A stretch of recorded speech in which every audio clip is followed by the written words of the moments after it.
5:50 is the time here. TA is shining a light on a high-speed cook-off. We love this. Two chefs are going to be facing off using mystery ingredients to drum up support for a fundraiser that could feed thousands. Okay, let's go to TA. He's at the Soup Kitchen, Boynton Beach, where he's stirring the pot in a good way.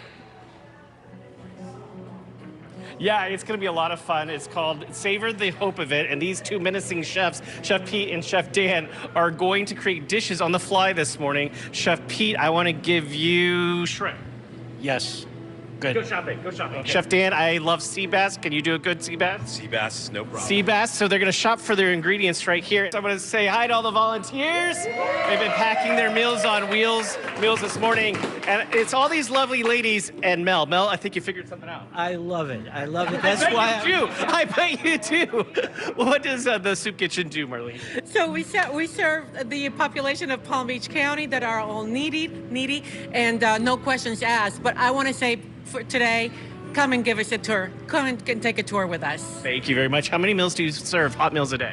1,500, believe it or not. That's a lot. Every single day. And then, of course, the Meals on Wheels. And then, Mimi, come on in. You're from the Chamber of Commerce in Delray Beach, and you have Do Good Delray. And tell us about that real quick. Well, Do Good Delray is celebrating their 5 years partnering the profit companies with the nonprofit companies. And we thought, what a beautiful, magical marriage this is, showing off our 5 diamond chefs with the community and with the restaurant business. Thank you very much. Appreciate you. Wayne, the Warren is doing this with the nonprofit, the Soup Kitchen. Exactly. Explain that. So we talked about what they do every day, and what they do is amazing, right? He gets food. What am I going to do? I'm going to feed 1,500 people. So I thought, what a great combination, a way for us to get involved in the community and do it at Warren on October 9th. Okay, if you go that way, I'll bring in the chefs real quick.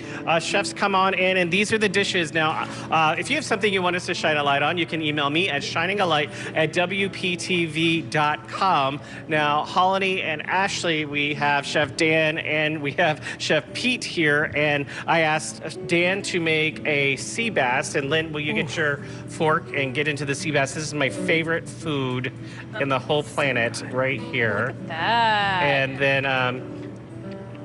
sea bass for breakfast. How is it? oh, chef. Ah. What is that? We've got a honey soy pan-seared sea bass with a little bit of sriracha aioli and stir fry. And then Chef Pete, over here we have something, and what did you make us? shrimp Santorini, feta cheese, tomatoes, olives. Lynn, who wins? It's a tie. Of course it is. Of course it is. Choice. Everybody wins. It's amazing. I got to tell you something about the Soup Kitchen there in Boynton Beach. They have volunteers come in all the time. They rotate, but every day they start with somebody ringing the bell and a pep rally, and it is so inspiring. It makes you just appreciative for being out there to serve Get a others. sense that's what they are all about, it really day in, day out. is. Thanks, TA. Thank you.